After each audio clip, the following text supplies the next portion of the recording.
नमस्कार दोस्तों, स्वागत है आप सभी का एग्ज़ाम डी में। एग्ज़ाम डी तैयारी एग्ज़ाम की। दोस्तों आज इस वीडियो लेक्चर में मैं आपको बताने जा रहा हूँ सेमेस्टर 4 का एईसी पेपर का जो पोएम है जिसका नाम है लेजर। ठीक है, आप लोगों ने अगर इस सिलेबस के वीडियो नहीं देखा है, सेमेस्टर 4 का एईसी का जो सिलेबस का वीडियो लेक्चर है, आप लोगों ने अगर उसको नहीं देखा है तो आप लोग जो है एग्ज़ाम डी चैनल में जाके वीडियो लिस्ट में उसको देख सकते हैं। पहले उसका सिलेबस देखिए।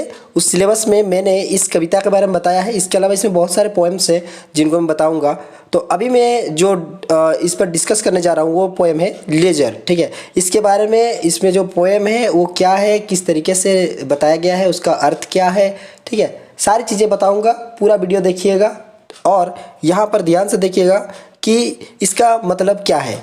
तो यहाँ पर अगर आप लोग देखेंगे तो ये जो शब्द है लेजर, इसका मतलब होता है फुर्सत, यानी कि फ्री टाइम कह सकते हैं ना, फुर्सत बोलते हैं अवकाश में।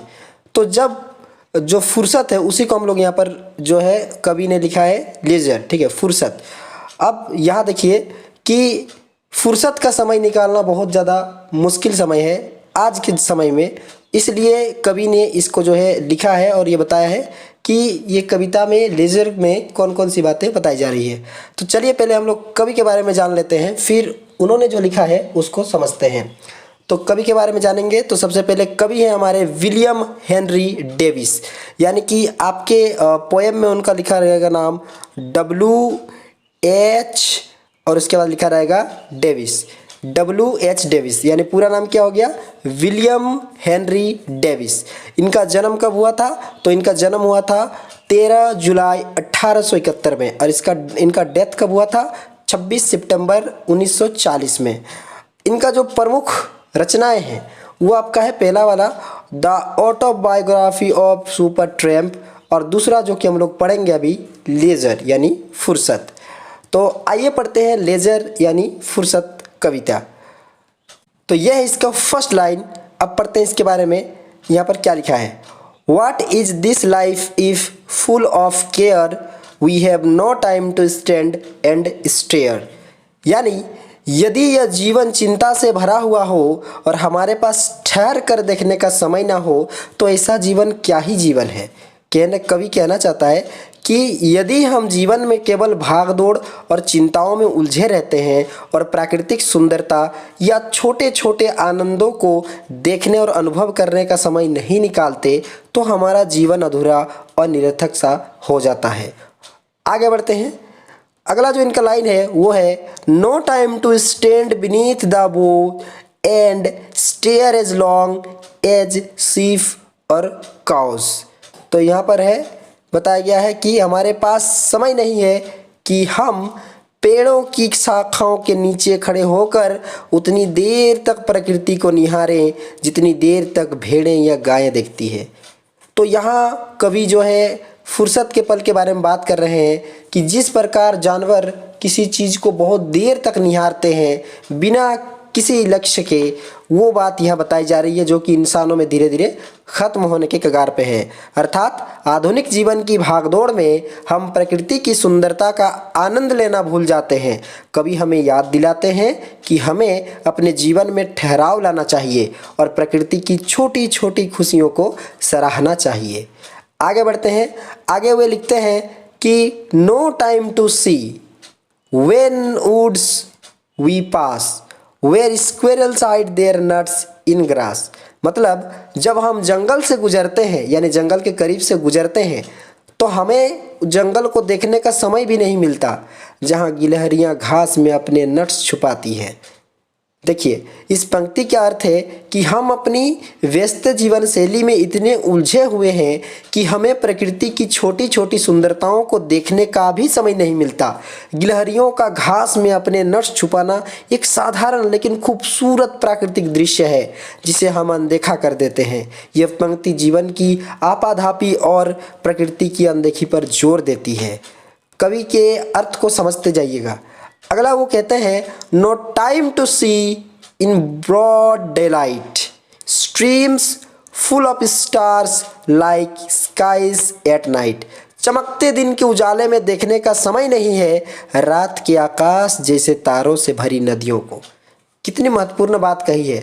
आप ना तो दिन को देखना पसंद करते हैं, ना तो रात में आकाश के तारों को जो कि नदी के पानी में झिलमिलाते हुए दिखाई देते हैं।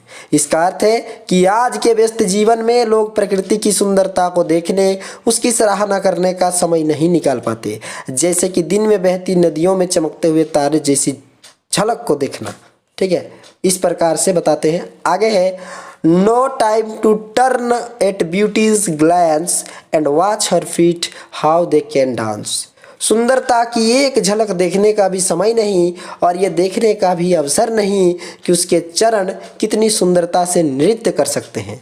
मान लीजिए कि सुंदरता एक लड़की हो तो उसे आप कितनी देर तक निहार सकते हैं, वो बात ये बता रहे हैं। इसका अर्थ है कि व्यक्ति अपना व्यस्त या जल्दबाजी में है कि उसके पास सुंदरता को देखने या उसकी सराहना करने का समय नहीं है। वो ये भी नहीं देख पाता कि सुंदरता कितनी मनमोहक ढंग से गति कर रही है। यह पंक्ति जीवन की आपाधापी में सौंदर्य और आनंद को ना देख पाने की स्थिति को दर्शाती है।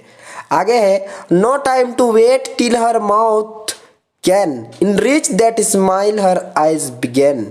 कोई समय नहीं है यह प्रतीक्षा करने के लिए कि उसका मुंह उस मुस्कान को समृद्ध कर सके जिसकी शुरुआत उसकी आंखों ने की थी।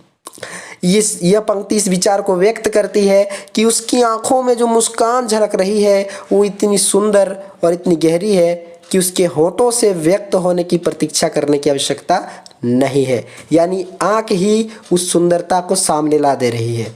आगे है, a poor life this if full of care we have no time to stand and stare। यदि हमारी जिंदगी चिंता से भरी हो और हमारे पास रुक कर देखने का समय ना हो तो यह एक दरिद्र जीवन होगा। यह पंक्ति यह दर्शाती है कि यदि हम सिर्फ भागदौड़ और चिंताओं में उलझे रहते हैं और प्रकृति या जीवन की सुंदरता को निहारने का समय नहीं निकालते तो हमारा जीवन अधूरा और निरर्थक हो जाता है। तो ये पूरा पोएम था। आप देख सकते हैं कि ये जो है ज़्यादा इसमें स्टेंजा नहीं है, आराम से आप इसको समझ सकते हैं।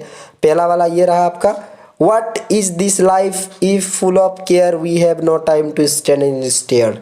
दूसरा, no time to stand beneath the boughs and stare as long as sheep और काउज। तीसरा है, no time to see when woods we pass where squirrels hide their nuts in grass. No time to see in broad daylight stream full of stars like skies at night. No time to turn at beauty's glance and watch her feet how they can dance. No time to wait till her mouth can enrich that smile her eyes begin. A poor life this if full of care we have no time to stand and stare।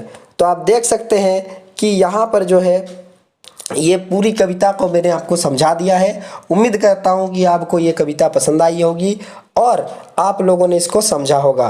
अगर कुछ doubt है तो आप comment में उसे पूछ सकते हैं। मिलते हैं नेक्स्ट वीडियो में नेक्स्ट कविता के साथ। और ये याद रखें, अभी जो मैंने बताया वो था सेमेस्टर 4 वालों के लिए और कहाँ के लिए, कोल्हान यूनिवर्सिटी के स्टूडेंट्स के लिए। सेमेस्टर 4 में BA BSc BCom जो भी स्टूडेंट है वोकेशनल वगैरह, ठीक है, तो BA BSc BCom वोकेशनल जो भी विद्यार्थी हैं अगर वो FYUGP में है तो उनका सेमेस्टर 4 में जो है इंग्लिश पेपर रहेगा। अगर वो उसको लेते हैं तो ये आपको पढ़ना पड़ेगा, ठीक है। तो इसी पेपर का मैंने पहला पोएम को कंप्लीट कर दिया। वीडियो कैसा लगा बताइएगा। मिलते हैं नेक्स्ट वीडियो में, तब तक के लिए धन्यवाद। बने रहिए एग्जाम डी के साथ।